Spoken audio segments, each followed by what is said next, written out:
akkamitti yeroo namaan haasoftanuu bilbilaan ta'ee iimoodhaan waastaappiidhaan miseenjaraan telegiraamiin wannoota bilbilaan haasa'amu jechuudha. Akkamitti sagalee namaatiif viidiyoo waraabuu dandeessani.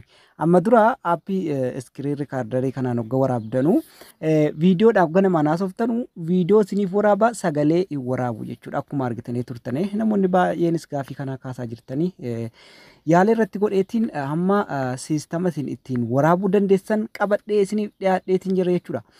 Assalamu alaikum warahmatullahi ta'ala wabarakatuh. Nageenya isin daganne hordoftoota YouTube channel eekaa bakka baga nagaan jiraattan isin jira. Egaa har'a kan isin agarsiisu akkuma amma isinitti meeqa jechuudha. Yeroo namaan haasoftanu bilbilas ta'ee bilbila directii bilbila foonii kanaan bilbilamus ta'ee iimoos ta'ee miseenjaras ta'ee wannuma bilbiltan hunda jechuudha. Yoo viidiyoon waraabdanes yoo aadiyoo ta'es kan waraabee gaalaarii keessan keessa isiniif kaa'u qabadhee isiniif dhiyaadheetiin jira jechuudha. Haala isin ittiin viidiyoos ittiin waraabuu dandeessanu asumaan isin agarsiisa jechuudha. Kun waan baay'ee barbaachisaadha jechuudha. Sanaaf jalqaba aappiin isin buufattan jechuudha. Aappii kana buufattan jechuudha. Kaal record kaab ACR kan jedhu kana buufattan jechuudha. Sana booda haala kanaan seentanii walumaan isin agarsiisa jechuudha. Next kan jettu kun ni jirti. Next cuqaastan jechuudha. Grant permission kan jettu kana ni seentanii sana booda Allah'utti gootanii asirrattis Allah'utti gootan jechuudha. Amma inni dhumutti Allah'utti gootan jechuudha. Sana booda asirratti settingii keessan singalcha accessibility keessa singalcha settingii keessan keessa jechuudha. Enable app connector kan jedhu kana cuqaastan jechuudha. Sana booda haala kanaan erga cuqaastanii booda installed service kan jettu keessa jechuudha ni cuqaastanii sana booda aappii sana argattan jechuudha. Kun asirraa hiriyoottan kiyya sana booda waan ajjirtu kana ni ammas jechuudha itti seentan jechuudha. Amma allow gootanii sana booda lokeeshina keessan akkasiin banattan sin gaafata ni banattan jechuudha. Sana booda asirratti kan inni isinii fiduu hiriyoottan kiyya waan isin maallaqaan hojjetattanudha. Kana dhiisaa firiin jira jechuudha. Asirratti eksiin kun ni jirti. Eksii cuqaastan jechuudha. Asirratti wanti isinii galuu qabu hiriyoottan kiyya isin filachiisa. Maal akkasiif waraabu barbaadda jedha. Asirratti akkuma argitan Facebook jedha. Jalqaba irratti foon jedha. Tiyaan sun WhatsApp jedha.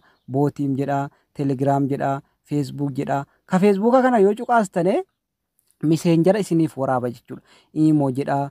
Wannoota baay'ee asirratti isiniif tarreessee jira. Isin kana keessaa akka inni isiniif waraabu kan filattanu jechuudha. Kan barbaaddanu keessatti rukuttan jechuudha. Yoo Telegram barbaaddanes, yoo Imo barbaaddanes, yoo bilbila barbaaddanes kanuma barbaaddanetti bilbiltan. Qoyyaa amma namni akka carraanaa bilbilee jira. Irratti kaaseen waraabamu.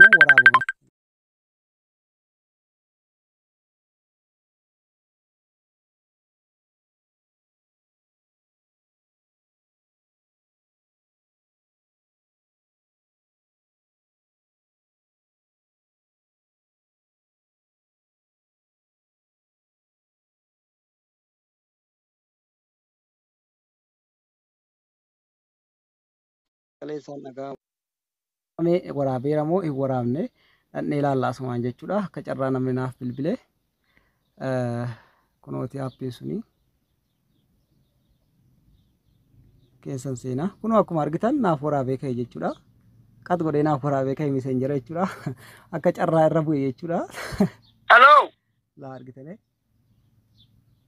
kunoo akkuma argitan irra keessaan naaf fideetiin jira jechuudha.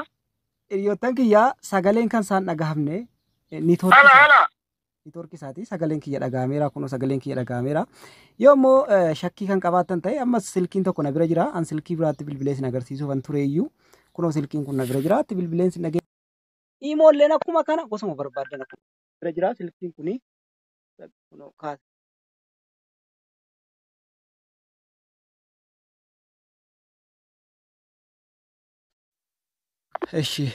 Hiriyoottan kiyya sagalee iskiriin rikaardariin kun sagalee kiyya isin hin dhaggeeffachiisu garuu immoo waan waraabee ka'e asiin dhaga'ama. Miidhaqni ilaalla. Bira jira silkiin kuni kaaseera jechuudha. Yalleen niitoorkiin dalaguutti hin jiru. Ammanni niitoorkiin kaasee jira jechuudha.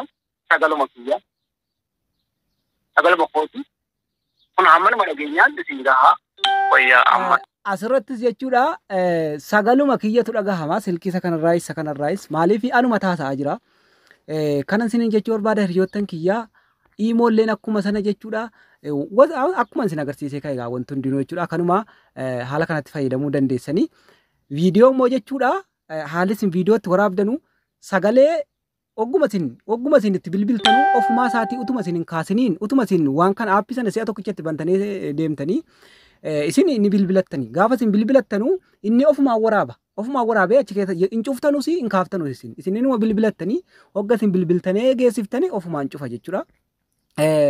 Wagga immoo bilbiltanu fakkeenyaaf wagga viidiyoo naasoftanu iskiriin rikoordarii keessan kana banattan jechuudha.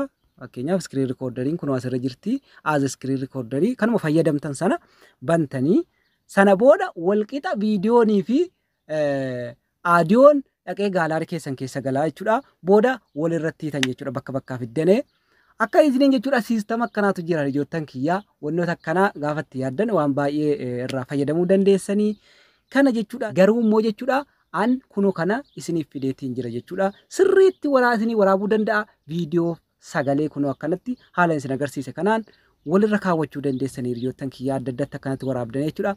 YouTube channel kiyya like naa gochuun dagatinaa jechuudha. Subscribe gochuun dagatinaa hiriyoottan keessaniif illee share godhaan jajjabeessaan isiniin jira hiriyoottan kiyyaa baay'ee isin jaalladha. Bye bye.